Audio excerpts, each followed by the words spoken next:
સાંધે ત્યારે તે તૂટે એવી સ્થિતિનું નિર્માણ થયું છે। આમ જોઈએ તો ગત વર્ષ ચોમાસામાં પણ અતિવૃષ્ટિને કારણે ચોમાસુ પાકને ભારે નુકસાન થયું હતું અને ખેડૂતોને આર્થિક રીતે ફટકો પડ્યો હતો। બાદમાં ખેડૂતોને આશા હતી કે રવિ પાકનું વાવેતર થશે અને સારું એવું ઉત્પાદન મળશે। એવી આશાએ ધોરાજી પંથકના ખેડૂતોએ રવિ પાકનું વાવેતર કર્યું, જેમાં ઘઉં, ચણા, જીરું, ધાણા સહિતના પાકોનું વાવેતર કર્યું। પરંતુ જાણે ધોરાજીના ખેડૂતો પર કુદરત રૂઠી હોય કેમ અચાનક માવઠું પડ્યું અને પાકને નુકસાન ગયું। ખેડૂતોનું કહેવું છે કે માવઠું પડ્યા બાદ ખેડૂતોએ પાકની માવજત કરી અને જંતુનાશક દવાનો છંટકાવ કરી અને પાકનો ઉછેર કર્યો, ત્યારે હવે અસંતુલિત વાતાવરણ જેમ કે ક્યારેક ધુમ્મસ તો ક્યારેક ગરમી તો ક્યારેક ફૂંકાઈ રહેલા ભેજવાળા પવનને કારણે પાકમાં ચરમી પીડીઓ અને થીપ્સ જેવા રોગો આવી ગયા છે અને ભેજવાળા વાતાવરણને કારણે ઘઉંના પાકમાં મૂળિયામાં ચૂસિયા પ્રકારની જીવાતો અને ઈયળો આવી ગઈ છે।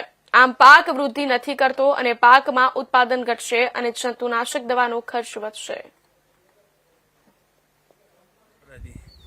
અત્યારે ધાણા, ચણા, જીરું જેવા પાકોમાં કાળી ચરમીનો રોગ આવ્યો છે, સુકારો છે અને બીજા નંબરની અંદર ઘઉંની અંદર પુષ્કળ પ્રમાણમાં પાછતરા ઘઉં છે, એની અંદર પુષ્કળ પ્રમાણમાં ઈયળો આવી છે। તો રોગ આવવાનું કારણ શું?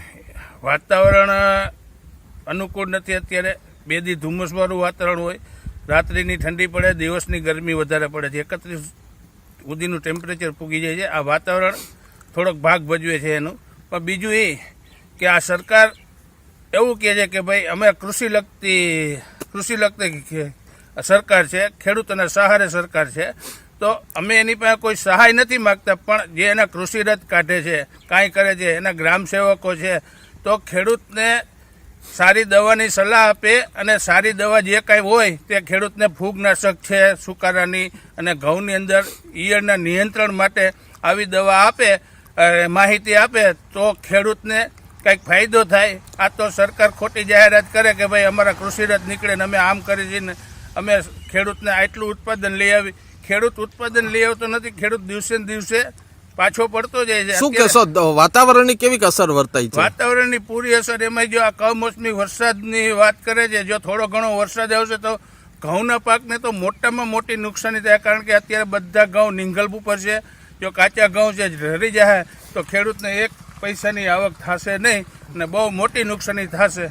આવું મારું કેવું છે, બસ એ જ વિગત। હું વિજય બાબરિયા ધોરાજીનો ખેડૂત છું। થોડા સમય પહેલાં વરસાદી માવઠાના કારણે શિયાળુ પાકની અંદર તુવેર અને જીરું જેવા મુખ્ય પાકોને ખૂબ મોટું નુકસાન થયું હતું। તુવેરમાં ફાલ ખરી ગયો હતો અને ઈયળો, ફૂગ અને મચ્છી જેવા રોગનો ઉપદ્રવ વધ્યો હતો।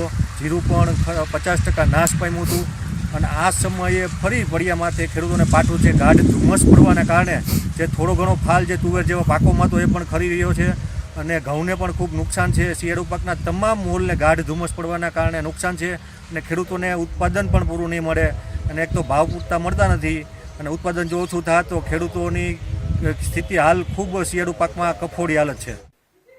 વડોદ ખાતે આવેલા પાણીની ટાંકી